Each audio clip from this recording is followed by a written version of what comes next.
First of all, let us look what is heat treatment process. Heat treatment process is the controlled heating and cooling of metals to alter their physical and mechanical properties without changing the product shape. അതായത് ഒരു മെറ്റീരിയലിൻ്റെ അല്ലെങ്കിൽ ഒരു മെറ്റലിൻ്റെ shape change ചെയ്യാതെ അതിൻ്റെ physical അല്ലെങ്കിൽ mechanical properties change ചെയ്യുന്നതിന് വേണ്ടി നമ്മൾ ചെയ്യുന്ന ഒരു പ്രോസസ്സാണ് ഹീറ്റ് ട്രീറ്റ്മെൻറ്റ്. ഹീറ്റ് ട്രീറ്റ്മെൻറ്റിൽ നമ്മൾ നോർമലി ചെയ്യുന്ന ഒരു കൺട്രോൾഡ് അറ്റ്മോസ്ഫിയറിൽ നമ്മൾ ഈ മെറ്റലിനെ ഹീറ്റ് ചെയ്യുന്നു, പിന്നീട് കൂൾ ചെയ്യുന്നു.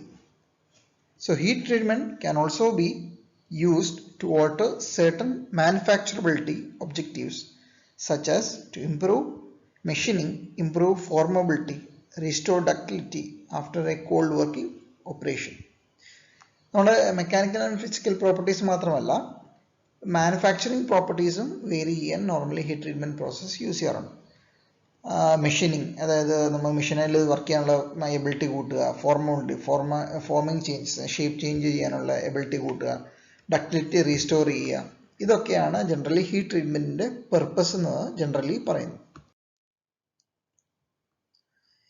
ഹീറ്റ് ട്രീറ്റ്മെൻറ്റ് പ്രധാനമായിട്ടും ചെയ്യപ്പെടുന്ന ഒരു മെറ്റീരിയലാണ് സ്റ്റീൽ എന്ന് പറയുന്നത്. കാരണം വേറെ ഏത് മെറ്റലിനെ കമ്പയർ ചെയ്യുമ്പോഴും സ്റ്റീലിൻ്റെ യൂസ് നമ്മുടെ കോമൺ വേൾഡിൽ സ്റ്റീലിൻ്റെ യൂസ് വളരെ കൂടുതലാണ്.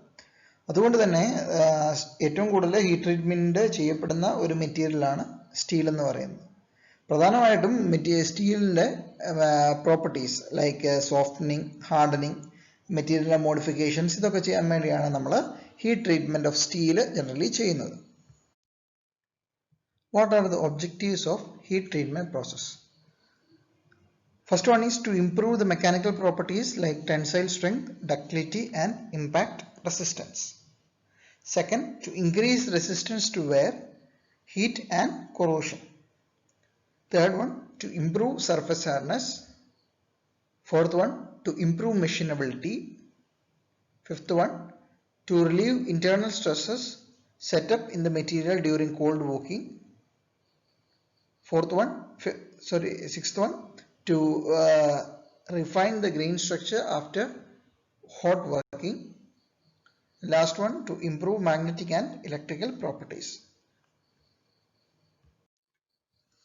Now we are going to study various heat treatment processes. In heat treatment process, we have the simple heat treatments like process annealing, full annealing, periodizing, normalizing, and then in quench and temper heat treatment process like hardening and tempering. Then we have isothermal heat treatment process like Voss tempering, mark tempering and mark quenching. Then we have precipitation hardening.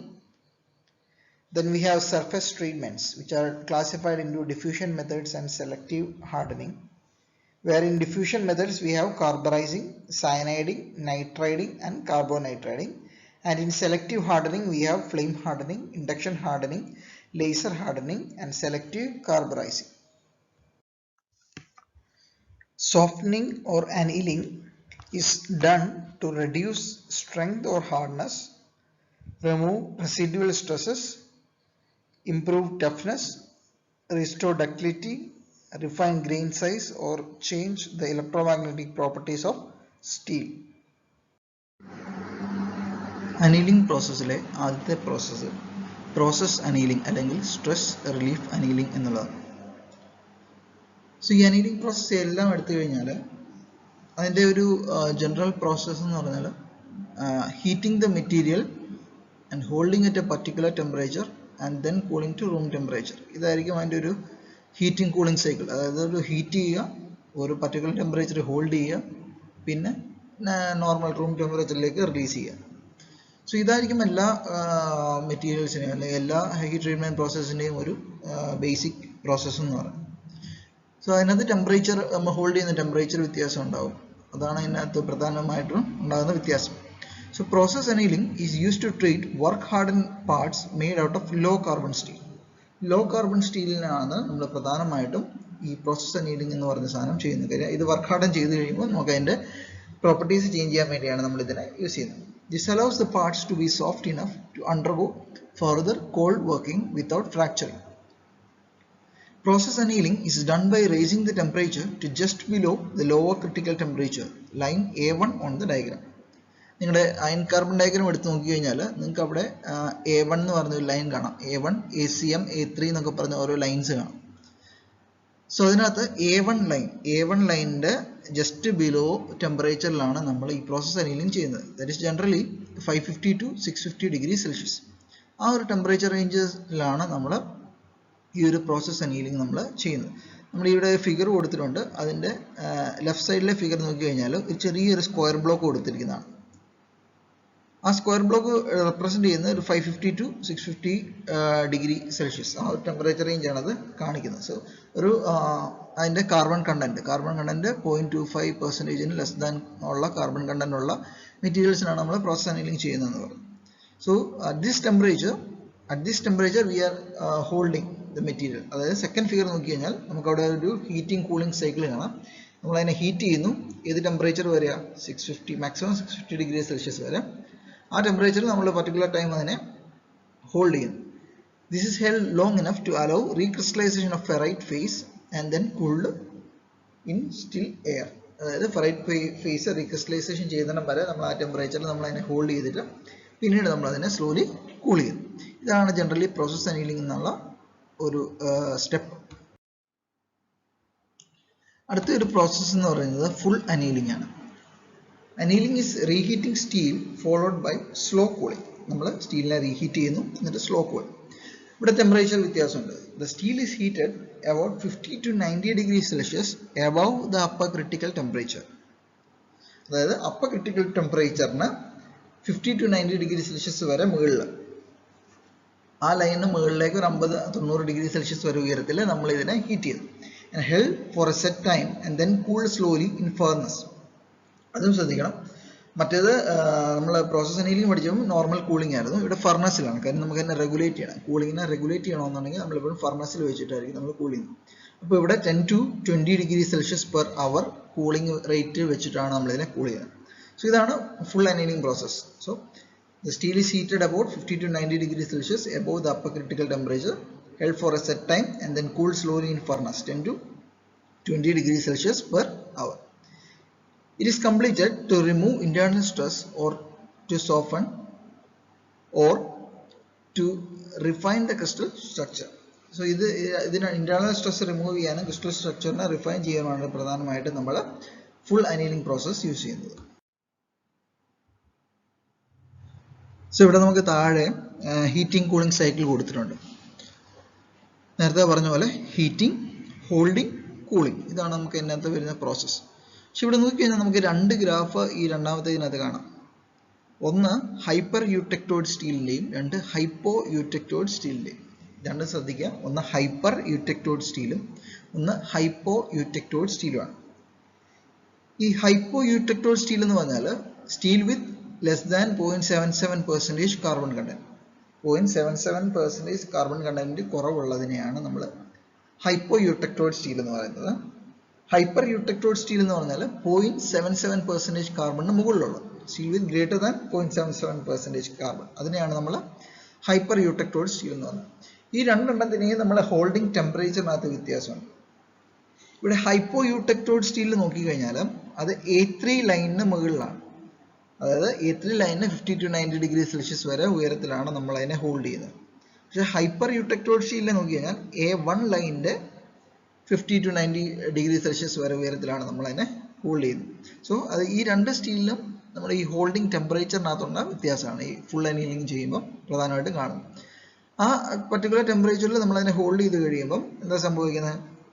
Material is transform into austenite or austenite cementite. Austenite അല്ലെങ്കിൽ austenite cement റീജിയനിലേക്ക് അത് transfer ചെയ്യുന്നു. അത് കഴിഞ്ഞിട്ട് നമ്മളിതിനെ slowly cool ചെയ്യുന്നു. ഇവിടെ ഫർണസിൽ 10 to 20 degree Celsius per hour എന്ന് പറഞ്ഞ ഒരു കൂളിംഗ് റേറ്റിൽ നമ്മളിതിനെ പയ്യെ കൂൾ ചെയ്യുന്നു. ഇതാണ് ഫുൾ അനീലിംഗ് പ്രോസസ്സ് എന്ന് പറയുന്നത്. Next is സ്പീരിയോഡൈസേഷൻ. സ്പീരിയോഡൈസേഷൻ എന്ന അടുത്തൊരു പ്രോസസ്സാണ്. Spheroidization is an annealing process used for high carbon steel. Carbon content 0.6% മുകളിലുള്ള സ്റ്റീലിന് വേണ്ടിയാണ് നമ്മൾ സ്പീരിയോഡൈസേഷൻ ചെയ്യുന്നത്. that will be machined or cold formed subsequently. ഇനി അത് ചെയ്യുന്നത് എങ്ങനെയാണെന്ന് നോക്കാം. Heat the part to a temperature just below ferrite austenite line, the line A1, or below the austenite cementite line, essentially below 727 degrees Celsius line. Hold the temperature for a prolonged time and follow by fairly slow cooling. അതായത് ഇവിടെ ഓസ്റ്റനൈറ്റ് ferrite line ആ ഒരു ലൈനിന് തൊട്ട് താഴെ, അതായത് പ്രധാനമായും mainly 727 degree Celsius ആ ഒരു ടെമ്പറേച്ചർ ലൈനിന് തൊട്ട് താഴെയായിട്ട് നമ്മൾ ഒരു കുറേ സമയത്തേക്ക് നമ്മൾ ആ ടെമ്പറേച്ചർ ഹോൾഡ് ചെയ്ത് വെക്കുക. ഹീറ്റ് ചെയ്യുന്നു, ഹോൾഡ് ചെയ്യുന്നു, then followed by slow cooling. ഇവിടെ നമുക്ക് ഹീറ്റിംഗ് കൂളിംഗ് ഡയഗ്രാം റൈറ്റ് സൈഡിൽ താഴെ ലാസ്റ്റ് ഫിഗർ നോക്കി അറിയാം. നമ്മളവിടെ ആ പറയുന്ന A1 ലൈനിൽ തൊട്ട് താഴെ ലോ ക്രിട്ടിക്കൽ ടെമ്പറേച്ചറിന് തൊട്ട് താഴെയായിട്ട് അറൌണ്ട് 727 ഡിഗ്രി ആ ഒരു ടെമ്പറേച്ചർ റേഞ്ചിൽ നമ്മളതിനെ ഹോൾഡ് ചെയ്യുന്നു, ഹീറ്റ് ചെയ്യുന്നു, ഹോൾഡ് ചെയ്യുന്നു, ദെൻ കൂൾ ചെയ്യുന്നു. ഇതാണ് നമ്മുടെ പ്രോസസ്സ്. സോ ഈ ഒരു പ്രോസസ്സ് ചെയ്യുമ്പോൾ എന്താ സംഭവിക്കുന്നത്? Prolonged time at elevated temperature will completely break up the perlite structure and cementite network and will produce a spheroidal or globular form of carbide in a ferrite matrix called spheroidite. First figure നോക്കി കഴിയുമ്പം അവിടെ ഈ ഒരു holding ടെമ്പറേച്ചറിന് തൊട്ട് താഴെ രണ്ട് crystal structures കാണിച്ചിട്ടുണ്ട്. അപ്പോൾ ആദ്യത്തെ ഫിഗർ കാണിച്ചിരിക്കുന്നത് ഒരു പെർലൈറ്റ് സ്ട്രക്ചറാണ്, ഒരു ചെറിയ ലൈൻസ് പോലെ കാണിച്ചിരിക്കുന്നത്. സോ ഒരു ഫൈൻ സ്ട്രക്ചറാണ്. അവിടെ നിന്ന് നമ്മൾ ഇതിനെ ഹോൾഡ് ചെയ്ത് ടെമ്പറേച്ചർ ഹീറ്റ് ചെയ്ത് ഹോൾഡ് ചെയ്ത് കുറച്ച് കഴിയുമ്പം ചെറിയ ബോൾസ് പോലെ അല്ലെ ഗ്ലോബുലർ ഫോമിൽ അല്ലെ സ്പെറിക്കൽ ഷേപ്പിൽ അതിൻ്റെ ക്രിസ്റ്റൽ സ്ട്രക്ചറിന് ചേഞ്ച് ഉണ്ടാകും. അതുകൊണ്ടാണ് നമ്മൾ ഇതിനെ സ്പീരിയോഡൈസേഷൻ എന്ന് പറയുന്നത്. ഒരു സ്പെറിക്കൽ ഷേപ്പ്, സ്പീരിയോഡിക്കൽ ഷേപ്പിലേക്ക് ഇത് കൺവേർട്ട് ആകും. സോ രണ്ടാമത്തെ കാണിച്ചിരിക്കുന്ന ഫിഗർ ടൈമിന് ഹോൾഡ് ചെയ്ത് കഴിയുമ്പം ഉണ്ടാകുന്ന ഫിഗർ രണ്ടാമത് കാണിച്ചിരിക്കും. This structure is desirable when minimum hardness, maximum ductility and maximum machinability are required. All these methods result in a structure in which all the cementite is in the form of small globules or spheroids dispersed throughout the ferrite matrix. This structure allows for improved machining in continuous cutting operations such as lathe and screw machines. Spheroidization also improves resistance to abrasion. അടുത്ത പ്രോസസ്സാണ് normalising. Normalizing is the process of raising temperature to over 50 degrees Celsius above A3 line or ACM line fully into austenite range. It is held at this temperature to fully convert the structure into austenite and then removed from the furnace and cooled at room temperature under natural convection. ഇവിടെയും നിങ്ങൾക്ക് heat and cooling diagram നോക്കി കഴിഞ്ഞാൽ ഹൈപ്പോയൂട്ടെക്ടോഡ് സ്റ്റീലിൻ്റെയും hyper യൂട്ടെക്ടോഡ് സ്റ്റീലിൻ്റെയും രണ്ട് figures കാണാം. So ഇതിനകത്ത് ഇവിടെ നമ്മൾ ചെയ്യുന്നത് രണ്ടിനും രണ്ട് ടെമ്പറേച്ചർ റേഞ്ച് ആണെന്ന് പറഞ്ഞു. ഒന്ന് ഹൈപ്പർ യൂട്ടെക്ടോഡ് സ്റ്റീൽ ആണെങ്കിൽ ACM ലൈനിന് മുകളിലും ഹൈപ്പോ യൂട്ടെക്ടോഡ് സ്റ്റീലിലാണെങ്കിൽ A3 ലൈനിന് മുകളിലുമാണ് നമ്മളിതിനെ ഹീറ്റ് ചെയ്യുന്നത്. അതായത് ഒരു 50 degree Celsius above the corresponding line. അതായത് ഹൈപ്പർ യൂട്ടെക്ടോഡ് സ്റ്റീൽ ആണെങ്കിൽ ACM ലൈനിനും ഹൈപ്പോ യൂട്ടെക്ടോഡ് സ്റ്റീൽ ആണെങ്കിൽ A3 ലൈനിനും മുകളിൽ ഒരു 50 ഡിഗ്രി സെൽഷ്യസ് വരെ ഉയരത്തിൽ നമ്മൾ അതിനെ ഹീറ്റ് ചെയ്തു. അതായത് കംപ്ലീറ്റ്ലി ഓസ്റ്റനൈറ്റിക് റീജിയനിൽ ആ ടെമ്പറേച്ചറിൽ നമ്മൾ അതിനെ കുറേ സമയം കീപ്പ് ചെയ്യുന്നു. അതായത് കംപ്ലീറ്റ്ലി ഓസ്റ്റനൈറ്റ് ആയിട്ട് കൺവേർട്ട് ആകുന്നതിന് വരെ നമ്മൾ അതിനെ കീപ്പ് ചെയ്യുന്നു. And then remove from the furnace. അത് കഴിഞ്ഞ് നമ്മൾ ഫർണസിൽ നിന്ന് മാറ്റിയിട്ട് നോർമൽ റൂം ടെമ്പറേച്ചറിലേക്ക് കൂൾ ചെയ്യുന്നു അണ്ടർ നാച്ചുറൽ കൺവെക്ഷൻ. നമ്മൾ പ്രത്യേകിച്ച് ഫോഴ്സ്ഡ് കൺവെക്ഷൻ ഒന്നും യൂസ് ചെയ്യുന്നില്ല, നാച്ചുറൽ കൺവെക്ഷൻ വെച്ചിട്ട് തന്നെ സാധാരണ റൂം അറ്റ്മോസ്ഫിയറിക് കണ്ടീഷനിൽ നമ്മളതിനെ കൂൾ ചെയ്യിക്കും. അതിനാണ് നോർമലൈസിങ് പ്രോസസ് എന്ന് പറയുന്നത്. Now why we are doing normalizing? It is done to refine the grain structure and to create more homogeneous austenite when a steel is to be reheated for quench hardening or full annealing. To encourage reduced grain segregation in castings and forgings and to provide more uniform structure. To provide moderate hardening. ഈ മൂന്ന് ആവശ്യത്തിന് വേണ്ടിയാണ് നമ്മൾ generally normalising ചെയ്യുന്നത്.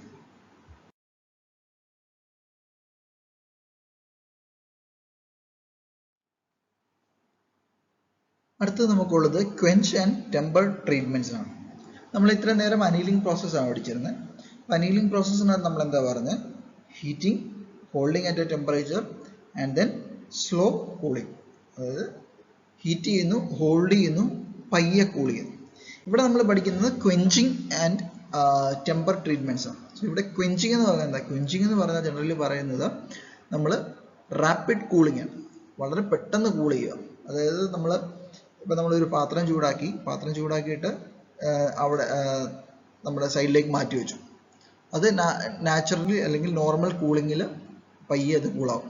അതിന് വരെ നമ്മൾ പാത്രം നല്ലപോലെ ചൂടാക്കി നമ്മൾ വെള്ളത്തിനകത്തേക്ക് മുക്കി കഴിഞ്ഞാൽ വളരെ റാപ്പിഡായിട്ട് കൂളാവും. അപ്പം നിങ്ങൾ കണ്ടിട്ടുണ്ടാവാം നിങ്ങൾ ഇങ്ങനെ ചെയ്യുന്നത്.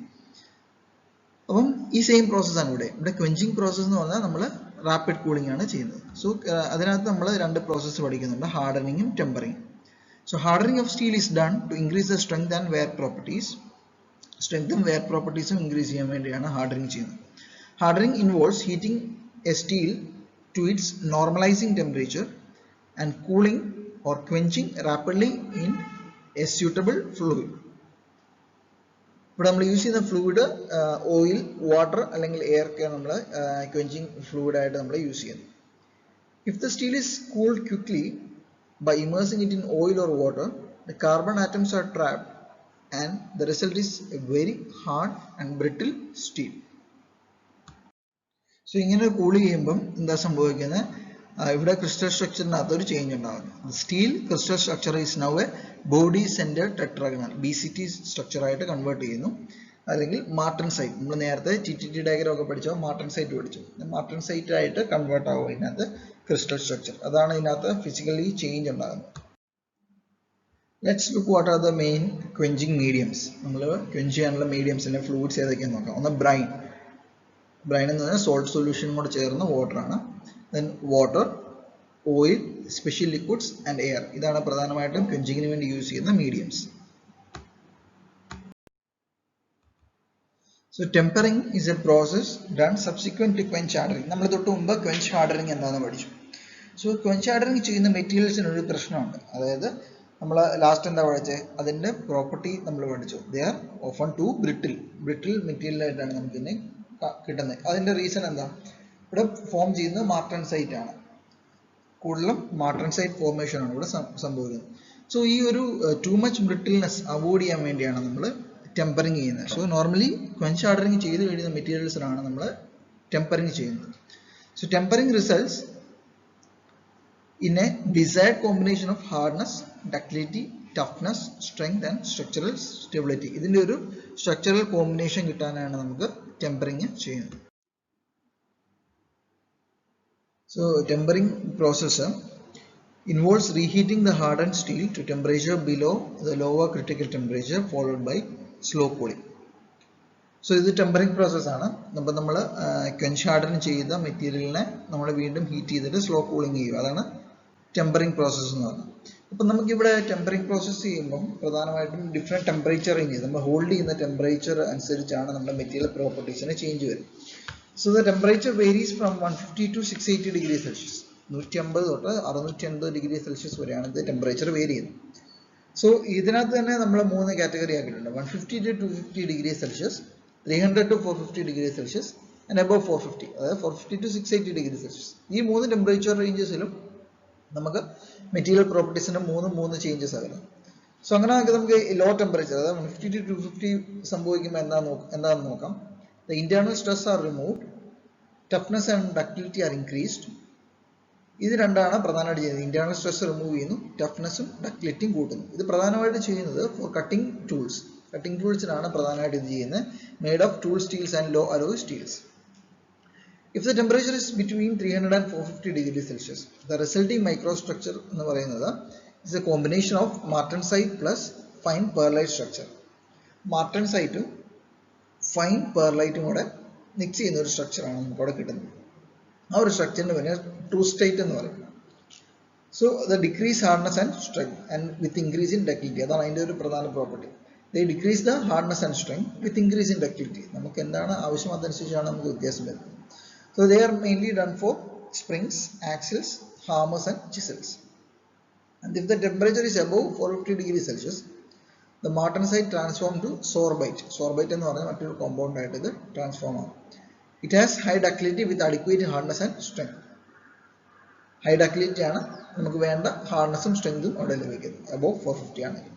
So they are mainly used for connecting rods, shaft and gears.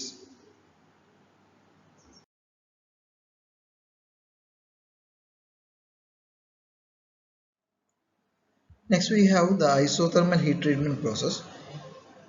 Isothermal heat treatment process we will first Ost tempering process. So Ost tempering process is a quenching process, sorry, isothermal process. So the part is not quenched to Martensite transformation. That is, we have Martensite transformation. This is the austenite temperature bainite transform. TTT diagram austenite transform to pearlite, austenite transform to bainite, and austenite transform to Martensite.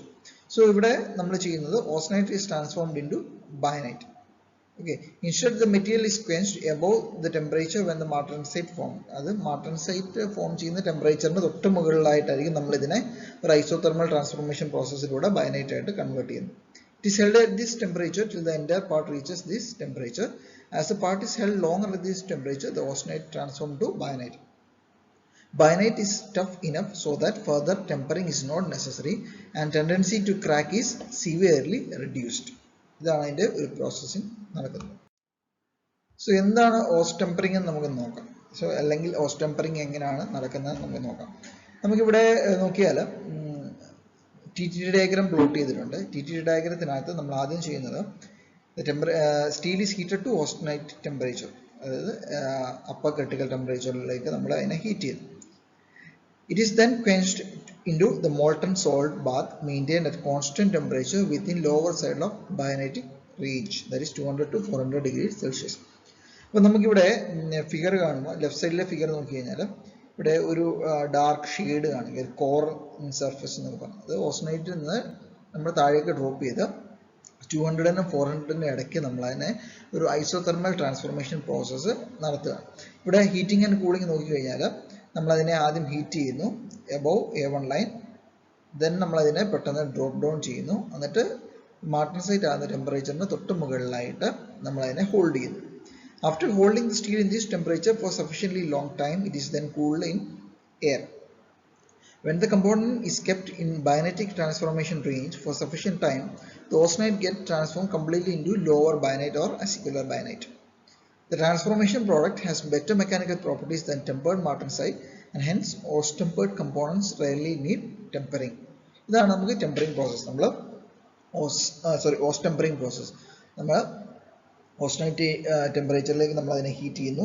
നമ്മൾ മാർട്ടൻസൈറ്റ് ആകുന്നതിന് തൊട്ട് മുമ്പെടുത്ത temperature, അതായത് 200 to 400 degree Celsius നമ്മൾ അതിനെ quench ചെയ്ത് constant ടെമ്പറേച്ചറിൽ keep ചെയ്യുന്നു.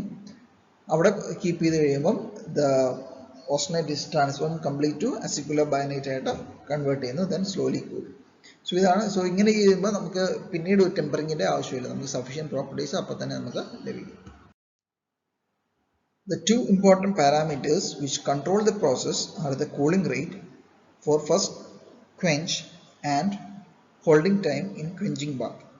രണ്ട് പാരാമീറ്റേഴ്സ് എവിടെ വരുന്നു? ഒന്ന് നമ്മൾ ക്വെഞ്ച് ചെയ്യുന്നു, നമ്മൾ ഇനീഷ്യലി ഓസ്റ്റനൈറ്റിൽ നിന്ന് വളരെ ഫാസ്റ്റ് ആയിട്ട് ക്വെഞ്ച് ചെയ്യുന്നു, അവിടുത്തെ ഒരു കൂളിംഗ് റേറ്റ് ഉണ്ട്. പിന്നെ ഹോൾഡിംഗ് ടൈമിലെ cooling rate. The cooling rate has to be faster than critical cooling rate. As the bainite is formed at constant temperature, the properties of ost-tempered steel are uniform throughout the section, but it is limited to fairly thin sections. As compared to conventional hardening and tempering, this process results in better ductility at high hardness levels, improved impact and fatigue strength, and freedom from distortion. ഇതാണ് ഇതിൻ്റെ ഒരു properties വരുന്നത്. അടുത്ത നമുക്കുള്ളത് mark tempering അല്ലെങ്കിൽ mark quenching എന്ന് പറയുന്ന പ്രോസസ്സാണ്. Mark tempering is similar to Ost tempering except that the part is slowly cooled through the martensite transformation. The structure is martensite which needs to tempered just as much as martensite that is formed through rapid quenching. The steel which is austenite is cooled rapidly to a temperature range to 180 to 250 degrees Celsius, just above the start of martensitic range. This is done with the help of molten salt bath maintained at constant temperature. After holding in the bath for sufficient time, the component is cooled in air to room temperature. The cooling rate at first phase should be greater than critical cooling rate so that no austenite is transformed to pearlite. Holding at constant temperature ensures uniform temperature through out the steel component. അതായത് ഇവിടെ എന്താ പറഞ്ഞിരിക്കുന്നത്, നമുക്ക് ആദ്യം ഓസ്നൈറ്റ് ടെമ്പറേച്ചറിലേക്ക് നമ്മൾ ഇതിനെ heat ചെയ്യുന്നു. അത് കഴിഞ്ഞ് ഇതൊരു ഐസോതെർമൽ പ്രോസസ്സാണ്. നമ്മൾ നേരത്തെ മാർട്ടൻസൈറ്റ് ഫോം ചെയ്തിരിക്കുന്നത് റാപ്പിഡ് ക്വെഞ്ചിങ്, അല്ലെങ്കിൽ പെട്ടെന്ന് ടെമ്പറേച്ചർ ഡ്രോപ്പ് ചെയ്തിട്ടാണ് മാർട്ടൻസൈറ്റ് ആയിട്ട് മാറ്റിയത്. അപ്പോൾ ഈ മാർട്ടൻസൈറ്റ് ഫോം ചെയ്യുന്ന ഒരു ഇനീഷ്യൽ ടെമ്പറേച്ചർ ഉണ്ട്, ദാറ്റ് ഇസ് അറൗണ്ട് ഒരു 180 to 250 ഡിഗ്രി സെൽഷ്യസ്. സോ ആ ടെമ്പറേച്ചർ റേഞ്ചിലാണ് നമുക്ക് ജനറലി മാർട്ടൻസൈറ്റ് ഫോം ചെയ്യുന്നത്. നമ്മൾ മാർട്ടൻ TTT ഡയഗ്രം പഠിച്ചു പറഞ്ഞു, ലോ ടെമ്പറേച്ചറിലാണ് മാർട്ടൻസൈറ്റ് ഫോം ചെയ്യുന്നതൊക്കെ പറഞ്ഞത്. സോ ഈ ഒരു ടെമ്പറേച്ചറിൽ, അതായത് മാർട്ടൻസൈറ്റ് ഫോം ചെയ്യുന്ന ഒരു ടെമ്പറേച്ചറിൽ നമ്മൾ അതിനെ ഹോൾഡ് ചെയ്യുക. സോ കാരണം ഇത് ഐസോതെർമൽ ഹീറ്റ് ട്രീറ്റ്മെന്റ് പ്രോസസ്സാണ്. സോ മാർട്ടംബറിന് നമ്മൾ എന്താ ചെയ്യുന്നത്, ഓസ്നൈറ്റ് റേഞ്ചിൽ നിന്ന് ഒരു റാപ്പിഡ് ക്വെഞ്ചിങ് ചെയ്ത് മാർട്ടൻസൈറ്റ് സ്റ്റാർട്ടിംഗ് റേഞ്ച്, അതായത് 180 to 250 ഡിഗ്രി സെൽഷ്യസിൽ നമ്മൾ എത്തിക്കുന്നു. ആ ടെമ്പറേച്ചറിൽ നമ്മൾ അതിനെ ഒരു മോട്ടൺ സോൾട്ട് ബാത്ത് വെച്ച് ഹോൾഡ് ചെയ്യുന്നു കുറേ സമയത്തേക്ക്. After holding in the bath for sufficient time the component is cool slowly in air to room temperature. എന്നിട്ട് നമ്മളതിനെ പയ്യെ റൂം ടെമ്പറേച്ചറിലേക്ക് കൂൾ ചെയ്യുന്നു. നമ്മൾ ഈ ഹീറ്റിംഗ് ആൻഡ് കൂളിംഗ് ഡയഗ്രം നോക്കി കഴിഞ്ഞാൽ നമുക്കറിയാം, ആദ്യം ഹീറ്റ് ചെയ്യുന്നു എബോവ് ക്രിട്ടിക്കൽ ടെമ്പറേച്ചർ ലൈൻ, അവിടുന്ന് പെട്ടെന്ന് ഡ്രോപ്പ് ചെയ്യുന്നു, മാർട്ടൻസൈറ്റ് സ്റ്റാർട്ടിംഗ് പോയിന്റിൽ നമ്മൾ അതിനെ ഹോൾഡ് ചെയ്യുന്നു. ഇതാണ് നമുക്ക് അതിനകത്തുള്ള പ്രോസസ്സ് നടക്കുന്നത്. The second phase of cooling at moderate rate prevents large difference in temperature between outside and core of the section.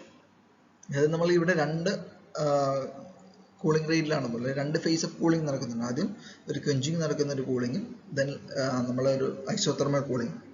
So ഇവിടെ അതുകൊണ്ട് ഇനീഷ്യൽ ക്വെഞ്ചിങ് നടക്കുമ്പോൾ തന്നെ നമുക്കൊരു കുറച്ച് കോർ സെൻട്രൽ പോർഷനിൽ കോർ ഫോർമേഷൻ നടക്കുന്നു, പിന്നെ outside. So there will be a large difference in temperature between the outside and core of the section. Formation of martensite occurs uniformly throughout the component, thereby avoiding excessive residual stresses. Normally നമ്മൾ മാർട്ടൻസൈറ്റ് form ചെയ്യുമ്പോൾ ഒരു issue എന്ന് പറഞ്ഞാൽ ഈ quick transformation നടക്കുന്നുണ്ട്, ഇതിനകത്ത് residual stress അതിനകത്ത് hold ചെയ്തു. സോ ഇവിടെ നമ്മൾ ഇതിനെ യൂണിഫോംലി കൂൾ ചെയ്യുന്നതുകൊണ്ട് ആ excessive residual stresses നമുക്ക് അവോയ്ഡ് ചെയ്യാൻ പറ്റും. Martempering also minimize cracking and distortion, at the same time reduces the thermal shock of quenching process. However, hardness and ductility are almost similar to those obtained by direct quenching to martensite state followed by tempering. Martempering is often followed by tempering in order to increase ductility of steel component. As the success of process depends on the formation of martensite, alloy steel is the best suited for the process. Any steel which can be hardened can also be martempered successfully. ഇത് നമ്മൾ ഇതുവരെ പഠിച്ചതിന്റെ ഒരു സമ്മറിയാണ്. നമുക്ക് ഓരോ process ഏത് സ്റ്റേറ്റിൽ നിന്ന് ഏത് പ്രോസസ് വഴി ഏത് പ്രോഡക്റ്റ് ആയിട്ടാണ് കൺവേർട്ട് ചെയ്യുന്നതിന്റെ പ്രോപ്പർട്ടീസ് എന്തൊക്കെയാണെന്നുള്ള ഒരു ടേബിളാണ്. സോ അനീലിംഗ് ആണെങ്കിൽ from austenite through furnace cooling transform to coarse pearlite. ഇതിന്റെ പ്രോപ്പർട്ടി എന്ന് പറഞ്ഞാൽ low strength and high ductility ആണ്. നോർമലൈസിങ് ഓസ്നൈറ്റിൽ നിന്ന് through air cooling fine pearlite ആയിട്ട് മാറുന്നു, medium strength and ductility. Hardening ആണെങ്കിൽ austenite is transform through quenching transform to martensite, hard and brittle, high strength. Tempering ആണെങ്കിൽ martensite, കാര്യം harden ചെയ്ത സാധനത്തിനാണ് നമ്മൾ വീണ്ടും ടെമ്പർ ചെയ്യുന്നത്. So martensite cooling rate depends on the need. നമ്മൾ 3 ടെമ്പറേച്ചർ റേഞ്ച് ഉണ്ടെന്നൊക്കെ നേരത്തെ പറഞ്ഞില്ല. ടെമ്പേർഡ് മാർട്ടൻസൈറ്റ് ആയിട്ട് മാറുന്നു to eliminate brittleness. Then austempering, austenite is transformed through interrupted quench to bayanite between pearlite and martensite. Then martempering, austenite is through interrupted quenching tempered martensite ആയിട്ട് മാറുന്നു, hard and ductile. ഇതാണ് ഇതിന്റെ properties അല്ലെങ്കിൽ ഒരു summary എന്ന് പറയുന്നത്. Next is ഹാർഡനബിലിറ്റി. നമുക്കിവിടെ രണ്ട് ടേംസ് ഉണ്ട്, ഒന്ന് ഹാർഡനബിലിറ്റിയും ഹാർഡ്നെസ്സും. സോ രണ്ട് സാധനങ്ങൾ. So in the hardness എന്ന് പറഞ്ഞാൽ hardness of steel refers to ability to resist deformation when a load is applied. ഒരു ലോഡ് അപ്ലൈ ചെയ്യുമ്പം ഈ മെറ്റീരിയലിന് ഒരു ഡിഫോർമേഷനെ റെസിസ്റ്റ് ചെയ്യാനുള്ള സ്ട്രെങ്തിനെയാണ് ഹാർഡ്നെസ് എന്ന് പറയുന്നത്. ഹാർഡനബിലിറ്റി എന്ന് പറഞ്ഞത് നമ്മൾ മെഷീനബിലിറ്റി എന്നൊക്കെ പഠിച്ചിട്ടുണ്ട്. എന്താ മെഷീനബിലിറ്റി? ഒരു മെറ്റീരിയലിനെ മെഷീൻ ചെയ്യാനുള്ള എബിലിറ്റി. വേറെ ഹാർഡനബിലിറ്റി refers to its ability to be hardened to a particular depth under particular set of conditions.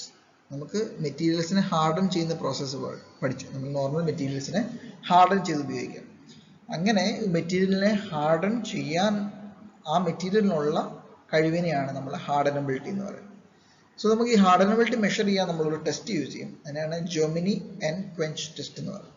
So ഇനി നമുക്ക് ആ ടെസ്റ്റ് എങ്ങനെയാണ് ചെയ്യുന്നതെന്നാണ് നെക്സ്റ്റ് പഠിക്കാനുള്ളത്. ജെർമനി ആൻഡ് ക്വെഞ്ച് ടെസ്റ്റ് എങ്ങനെയാണ് ചെയ്യുന്നത് നമുക്ക് അടുത്ത് നോക്കാം. നമ്മൾ സ്പെസിമെൻ എടുക്കുന്നു. അതിൻ്റെ സ്പെസിമെൻ്റെ ജനറൽ സ്പെസിഫിക്കേഷൻ ഇവിടെ പറഞ്ഞിട്ടുണ്ട്. Standard specimen of 25.4 mm diameter. First figure നോക്കാം. എൻ്റെ ഡയമീറ്റർ 25.4 mm ഡയമീറ്റർ ആണ്. And length is 100 mm. Okay, നമ്മൾ ഈ ഒരു മെറ്റീരിയലിനെ നമ്മൾ ഓസ്നൈറ്റ് ടെമ്പറേച്ചറിലേക്ക് ഒരു പർട്ടിക്കുലർ പീരീഡ് ഓഫ് ടൈമിൽ നമ്മൾ ഹീറ്റ് ചെയ്ത് വെക്കുക. ഓസ്നൈറ്റ് ടെമ്പറേച്ചറിലേക്ക് നമ്മൾ ഇതിനെ ഹീറ്റ് ചെയ്യുന്നു. The specimen is removed from the furnace and quickly transformed to a fixture as shown in figure. Next figure 2. രണ്ടാമത്തെ ഫിഗറിൽ കാണിച്ചിരിക്കുന്ന പോലെ ഒരു ഫിക്സ്ചറിലേക്ക് നമ്മൾ ഇതിനെ മാറ്റുക. ഹീറ്റ് ചെയ്ത് ഓസ്നൈറ്റ് ടെമ്പറേച്ചറിൽ ഹീറ്റ് ചെയ്തതിന് പെട്ടെന്ന് തന്നെ നമ്മൾ ഈ ഒരു ഫിക്സ്ചറിലേക്ക് മാറ്റുക. അതായത് നമ്മൾ ഇതിനെ ഹോൾഡ് ചെയ്യുക. അതായത് ഈ വർക്ക് പീസിനെ അല്ലെങ്കിൽ ഈ സ്പെസിമെനെ നമ്മളൊന്ന് ഹോൾഡ് ചെയ്ത് പിടിക്കാൻ വേണ്ടിയാണ് നമ്മൾ ഈ ഒരു സ്ട്രക്ചറിലേക്ക് അതിനെ മാറ്റുക. ഇപ്പം രണ്ട് സൈഡിൽ നിന്ന് രണ്ട് സാധനങ്ങൾ വെച്ച് അതിനെ ഹോൾഡ് ചെയ്ത് വെച്ചിരിക്കുന്നത് നിങ്ങൾക്ക് കാണാൻ പറ്റും സെക്കൻഡ് ഫിഗറിൽ. അതിനുവേണ്ടിയാണ് നമ്മൾ അപ്പർ ഡയമീറ്റർ ഇച്ചിരി കൂട്ടിയിട്ടിരിക്കുന്നത്. കാര്യം ആ മുകളിലത്തെ പോർഷൻ അവിടെ കയറി ലോക്കായിട്ട് കിടന്നോളൂ. സോ ഇപ്പം ഈ നമ്മുടെ ഈ സ്പെസിമെൻ ഓസ്നൈറ്റ് ടെമ്പറേച്ചറിൽ ഹീറ്റ് ചെയ്ത് നമ്മൾ ഇതിനകത്ത് ഹോൾഡ് ചെയ്ത് വെച്ചിരിക്കുക. അടുത്ത നമ്മൾ എന്താ ചെയ്യുന്നത്? ഈ സ്പെസിമെൻ്റെ ഏറ്റവും താഴത്തെ പോർഷൻ, ഈ താഴത്തെ പോർഷനിൽ നിങ്ങൾക്ക് കാണാം ഒരു വാട്ടർ വന്ന് ഹിറ്റ് ചെയ്യുന്ന ഒരു ഇമേജ് കാണാം. വാട്ടർ 24 ഡിഗ്രി സെൽഷ്യസ് വന്ന് ഇതിൻ്റെ ലോവർ എൻഡിൽ ഹിറ്റ് ചെയ്യുന്നുണ്ട്. ഹിറ്റ് ചെയ്ത് വെള്ളം രണ്ട് സൈഡിലേക്ക് പോകുന്നതായിട്ടാണ് ഇമേജ് കാണിച്ചിരിക്കുന്നത്. ഓക്കെ, അപ്പം താഴെ വെള്ളം ഹിറ്റ് ചെയ്യും. ഞാൻ നേരത്തെ പറഞ്ഞിരുന്നു, നമ്മളൊരു വെസൽ എടുത്ത് നമ്മൾ അതിനെ ചൂടാക്കി കഴിഞ്ഞാൽ നമ്മൾ വെള്ളം പെട്ടെന്ന് ഒഴിച്ചു കഴിയുമ്പോൾ വളരെ സ്പീഡിൽ തണുക്കും. പക്ഷേ അതിൻ്റെ ഏറ്റവും മുകളിൽ നോക്കിക്കഴിഞ്ഞാൽ അത് നോർമൽ നാച്ചുറൽ കൺവെക്ഷൻ വഴിയാണ് അതിൻ്റെ കൂളിംഗ് നടക്കുന്നത്. സോ താഴെ ക്വിക്കായിട്ട് കൂളിംഗ് നടക്കുന്നു, മുകളിൽ സ്ലോ കൂളിംഗ് നടക്കുന്നു. അങ്ങനെയാണ് നമ്മൾ ഈ ഒരു സ്പെസിമെനെ മെയിൻറ്റെയിൻ ചെയ്യുന്നത്. The lower end of the specimen is quenched by a jet of water at specific low flow rate. This results in different rate of cooling along the length of specimen, from most severe water quench at bottom end to air cooling at the other end. So നമ്മുടെ Germany and quench test ചെയ്ത് കഴിഞ്ഞിട്ട് നമ്മളൊരു Germany curve എന്ന് പറഞ്ഞൊരു curve plot ചെയ്യുന്നുണ്ട്. ഇത് plot ചെയ്യുന്നത് with respect to hardness and distance from quenched end. ഇവിടെ താഴെ അതിൻ്റെ ഒരു ഫിഗർ കൊടുത്തിട്ടുണ്ട്. അതിൻ്റെ എക്സ് ആക്സിസിൽ ഡിസ്റ്റൻസ് ഫ്രം ക്വെഞ്ച്ഡ് എൻഡ്, അതായത് റാപ്പിഡ് കൂളിംഗ് ചെയ്ത എൻഡ്, അതാണ് 0 എന്ന് കാണിച്ചിരിക്കുന്നത്. ഇത് വെള്ളം വന്ന് ഹിറ്റ് ചെയ്ത എൻഡ്. അവിടുന്ന് നമ്മുടെ നോർമൽ എൻഡിലേക്ക് വരെയുള്ള, അതായത് നാച്ചുറൽ കൂളിംഗ് ചെയ്ത എൻഡിൽ വരെയുള്ള ആ ഒരു ഡിസ്റ്റൻസ്, ആ ഡിസ്റ്റൻസിൽ എങ്ങനെയാണ് ഹാർഡ്നെസ് വേരിയേഷൻ നടക്കുന്നത്. അതുകൊണ്ടാണ് വൈ ആക്സിസിലെ ഹാർഡ്നെസ് മെഷർ ചെയ്യാൻ നമുക്ക് പല മെത്തേഡ്സ് ഉണ്ട്. നമുക്ക് ഏത് മെത്തേഡ് വേണമെങ്കിലും യൂസ് ചെയ്യാം. നമ്മൾ ജനറലി യൂസ് ചെയ്യുന്ന റോക്ക്വെൽ ഹാർഡ്നെസ് ആണ്. നിങ്ങൾ സ്ട്രെങ്ത് ഓഫ് മെറ്റീരിയൽസ് ലാബിലൊക്കെ നിങ്ങളുടെ ഹാർഡ്നെസ് ടെസ്റ്റിംഗ് മെഷീൻസ് ഉണ്ട്. സോ അങ്ങനെ ഈ ഡിഫറെൻറ്റ് പോയിന്റ്സിലെ ഹാർഡ്നെസ് നമ്മൾ ടെസ്റ്റ് ചെയ്ത് കണ്ടുപിടിക്കാം. സോ അതിൽ വെച്ചിട്ടൊരു കർവ് നമ്മൾ പ്ലോട്ട് ചെയ്യുന്നു. ആ ഒരു കർവിനെയാണ് ജെർമനി കർവ് എന്ന് പറയുന്നത്. The surface hardness is measured along the length of the specimen and a curve is plotted between hardness and distance from the quenched end. The resulting curve is called Jomini curve or hardenability curve. So നമ്മൾ ഇങ്ങനെ ഒരു ഹാർഡനബിലിറ്റി curve അല്ലെങ്കിൽ ഹാർഡനബിലിറ്റി information കിട്ടിക്കഴിഞ്ഞാൽ നമുക്ക് രണ്ട് രീതിയിൽ പറയാം. നമുക്ക് ഇതിനെല്ലാം ഒരു സ്റ്റാൻഡേർഡ് വാല്യൂസ് ഉണ്ട്. നമുക്കൊരു സ്റ്റാൻഡേർഡ് ബുക്ക് കാണും ഇതിനൊക്കെ റെപ്രസെൻറ്റ് ചെയ്യുന്നത്. സോ ഒരു ക്വെഞ്ചിങ് റേറ്റ്, ഒരു മെറ്റീരിയലിൻ്റെ ക്വെഞ്ചിങ് റേറ്റ് കിട്ടുക, എത്ര ഫാസ്റ്റായിട്ടാണ് നമ്മൾ ഇതിനെ ക്വെഞ്ച് ചെയ്തത്, ക്വെഞ്ചിങ് റേറ്റ് കിട്ടിക്കഴിഞ്ഞാൽ നമുക്ക് അതിന് ഹാർഡ്നെസ് പറയാൻ പറ്റും. രണ്ട് രീതിയിൽ നമുക്ക് ഹാർഡനബിലിറ്റി ഇൻഫർമേഷനെ നമുക്ക് മെഷർ ചെയ്യാം അല്ലെങ്കിൽ പറയാൻ പറ്റും. ക്വെഞ്ചിങ് റേറ്റ് കിട്ടിയത് ഏത് റേറ്റിലാണ് നമ്മൾ ഈ മെറ്റീരിയലിനെ ക്വെഞ്ച് ചെയ്തെന്ന് പറഞ്ഞു കഴിഞ്ഞാൽ നമുക്ക് ആ പർട്ടിക്കുലർ മെറ്റീരിയലിൻ്റെ ഹാർഡ്നെസ് പറയാൻ പറ്റും. അല്ലെങ്കിൽ ഒരു പർട്ടിക്കുലർ മെറ്റീരിയലിൻ്റെ ഹാർഡ്നെസ് പറഞ്ഞു കഴിഞ്ഞാൽ അത് എത്ര റേറ്റിലാണ് ക്വെഞ്ച് ചെയ്തതെന്ന് നമുക്ക് പറയാൻ പറ്റും. ഇതിനൊരു റെഫറൻസ് ബുക്സ് ഉണ്ട്. ആ ബുക്സ് വെച്ചിട്ടാണ് നമ്മൾ ഇതൊക്കെ കണ്ടുപിടിക്കുന്നത്. A ഹാർഡനബിലിറ്റി curve four A particular steel will give the hardness as a function of cooling rate. So eppalum hardenability will be a function of cooling rate. These are standard plots available in handbooks that will give you the cooling rates experienced for any point in a steel specimen of a particular size, geometry and quench. Geometry curve could be used for comparing hardenability between various steels. After drawing the geometry curve, a horizontal line is drawn at HRC 57. അതായത് ഇതിന്റെ സെന്ററിൽ നമ്മളൊരു dotted ലൈനായിട്ട് നമ്മൾ ഇതിനെ plot ചെയ്യുക, കുറെ dotted lines നിങ്ങൾക്ക് കാണാം. So after drawing the geometry curve, a horizontal line is drawn at HRC 57. അതെന്ന് പറഞ്ഞാൽ 50% martensitic structure ഉള്ള പോയിന്റിൽ കൂടെ നമ്മൾ ഈ ലൈൻ ഡ്രോ ചെയ്യുന്നു. This distance is known as geometry distance, which is also used as a measure of hardenability. ആ പോയിന്റിൽ നിന്ന് ആ hardenabilityയിലേക്കുള്ള ഡിസ്റ്റൻസ്, അതിനെയാണ് geometry distance എന്ന് നമ്മൾ പറയുന്നത്. Hardenability depends mainly upon amount of following elements present in steel. Other factors like composition, homogeneity, and grain size of austenite also affect hardenability of steel. Hardness of a material is a measure of its resistance to indentation or scratching. It is measured by pressing a hard sphere or pyramid into the surface and then measuring the penetration. It is also a measure of the resistance to plastic deformation. നമ്മൾ hardness എന്താണെന്ന് തൊട്ട് മുമ്പേ പഠിച്ചായിരുന്നു. അപ്പോൾ ഈ hardness test ചെയ്യുന്നത് എങ്ങനെയാണെന്നുള്ളതാണ് നമ്മൾ ഇനി പഠിക്കാൻ പോകുന്നത്. ഇത് നിങ്ങളെ ലാബ് സ്ട്രെങ്ത് ഓഫ് മെറ്റീരിയൽസ് ലാബിൽ നിങ്ങൾക്ക് പഠിക്കാനുള്ളതാണ്. സോ ജനറലി ചെയ്യുന്നത് നമ്മളൊരു മെറ്റീരിയൽ എടുത്തു കഴിഞ്ഞാൽ നമ്മുടെ നഖം കൊണ്ട് ഒരു അവത്തിൽ നിന്ന് പ്രസ് ചെയ്ത് നോക്കി കഴിഞ്ഞാൽ നമ്മുടെ അവത്തിൽ ഒരു പേപ്പർ എടുത്ത് നമ്മൾ നഖം കൊണ്ട് ഒന്ന് ഞെക്കി നോക്കി കഴിഞ്ഞാൽ അവത്തിലൊരു പാട് വീഴും. കാര്യം ഹാർഡ്നെസ് കുറവാണ്. ഇതുപോലെ ഓരോ മെറ്റീരിയലിനും നമുക്ക് ഇതുപോലെ പ്രസ് ചെയ്ത് നമ്മൾ ഫിംഗറിന് ശരിക്കും പറഞ്ഞാൽ അത്രയും പവർ അല്ല. So using machines. സോ അതിനുവേണ്ടി യൂസ് ചെയ്യുന്നത് it is measured by pressing a hard sphere or pyramid. ഒരു ഹാർഡ് സ്പിയർ അല്ലെങ്കിൽ പിരമിഡ് അല്ലെങ്കിൽ ഡയമണ്ട് ഇതുപോലെ ഒരു ഹാർഡ് മെറ്റീരിയലും കൊണ്ട് നമ്മൾ ഒരു മെറ്റീരിയലിലേക്ക് ഒരു പെനട്രേഷൻ ഉണ്ടാക്കുക, പ്രസ് ചെയ്യുക. അപ്പോൾ അതിനകത്തുണ്ടാകുന്ന ആ ഒരു ഡെപ്ത്, അതിനെ ബേസ് ചെയ്തിട്ടാണ് നമ്മൾ ഒരു മെറ്റീരിയലിന്റെ ഹാർഡ്നെസ് നമ്മൾ പറയുന്നത്. ഫസ്റ്റ് നമ്മൾ പഠിക്കാനുള്ള റോക്ക്വെൽ ഹാർഡ്നെസ്. ഏറ്റവും കോമൺ ആയിട്ട് യൂസ് ചെയ്യുന്ന ഒരു ഹാർഡ്നെസ് ടെസ്റ്റിംഗ് ആണ് Rockwell hardness. Different scales are used with different type of indenters. Indenters എന്ന് പറഞ്ഞാൽ നമ്മൾ അതിന്റെ ടിപ്പിൽ യൂസ് ചെയ്യുന്ന ആ ഒരു സ്പെറിക്കൽ അല്ലെങ്കിൽ ഡയമണ്ട് പോയിന്റർ അല്ലെങ്കിൽ ഇൻഡൻറ്റർ ആണ് നമ്മൾ പറയുന്നത്. Indenter is pressed against the object with 10 kilogram load. നമ്മൾ ലോഡ് വേരി ചെയ്തിട്ടാണ് നമ്മൾ 10 കിലോഗ്രാം ലോഡിൽ അപ്ലൈ ചെയ്യുമ്പോൾ എന്തുമാത്രം ഇൻഡൻറ്റേഷൻ വരുന്നു. പിന്നെ ലോഡ് ഇൻക്രീസ് ചെയ്തെടുക്കും. Then the load is increased to either 60, 100 or 150 kg and increment in penetration is noted. So ഇങ്ങനെയാണ് നമ്മൾ റോക്ക്വെൽ ഹാർഡ്നെസ് ടെസ്റ്റിംഗ് ചെയ്യുന്നത്. സോ ഇവിടെ ഒരു ടേബിൾ കൊടുത്തിട്ടുണ്ട്, ഡിഫറെൻറ്റ് ഹാർഡ്നെസ് ടെസ്റ്റ്. അതിനകത്ത് ഡിഫറെൻറ്റ് യൂസ് ചെയ്യുന്ന ഡിഫറെൻറ്റ് ഇൻഡൻറ്റേഴ്സ് ഏതൊക്കെയാണ്, അത് അവിടെ അപ്ലൈ ചെയ്യുന്ന ലോഡ് ഏതൊക്കെയാണ്. ഇപ്പോൾ റോക്ക്വെൽ എ എന്ന് പറയുന്നതാണെങ്കിൽ നമ്മൾ യൂസ് ചെയ്യുന്ന ഇൻഡൻറ്റർ ഡയമണ്ട് കോണാണ്. ഇവിടെ അപ്ലൈ ചെയ്യുന്ന ലോഡ് 60 കിലോഗ്രാം. നമ്മൾ വേറെ എടുക്കുക, ഇപ്പം Rockwell E 1/8 inch diamond steel ball ആണ് നമ്മൾ ഇൻഡൻറ്റർ ആയിട്ട് യൂസ് ചെയ്യുന്നത്. അപ്ലൈ ചെയ്യുന്ന ലോഡ് 100 ആണ്. Rockwell G last 1/16 diameter steel balls ആണ് യൂസ് ചെയ്യുന്നത്. അപ്ലൈ ചെയ്യുന്ന ലോഡ് 150 kg ആണ്. അപ്പം ഇങ്ങനെ നമ്മൾ ഡിഫറെൻറ്റ് ഇൻഡൻറ്റേഴ്സ് അപ്ലൈ ചെയ്യുന്ന ലോഡൊക്കെ വേരി ചെയ്തിട്ടാണ് നമ്മൾ ഹാർഡ്നെസ് ടെസ്റ്റിംഗ് ചെയ്യുന്നത്. സോ മറ്റൊരു ഹാർഡ്നെസ് ടെസ്റ്റിംഗ് മെഷീനാണ് ബ്രിനൽ ഹാർഡ്നെസ് ടെസ്റ്റിംഗ് മെഷീൻ എന്ന് പറയുന്നത്. സോ ഇവിടെ നമ്മൾ യൂസ് ചെയ്യുന്ന ഇൻഡൻറ്റർ എന്ന് പറഞ്ഞാൽ steel or tungsten carbide sphere. Steel അല്ലെങ്കിൽ ടങ്സ്റ്റൈൻ കാർബൈഡിന്റെ സ്പിയർ. അതിന്റെ ഡയമീറ്റർ എന്ന് പറഞ്ഞാൽ ക്യാപിറ്റൽ ഡി ആണ്. അങ്ങനെ നമ്മൾ ഡിഫറെൻറ്റ് ലോഡ്സിൽ നമ്മൾ നേരത്തെ പറഞ്ഞ പോലെ പെനട്രേഷൻ കണ്ടുപിടിക്കുക. ആ പെനട്രേഷൻ്റെ ഡയമീറ്റർ സ്മോൾ ഡി നമ്മൾ ഐഡന്റിഫൈ ചെയ്യുന്നു. The diameter D of indentation is measured under A given load capital P.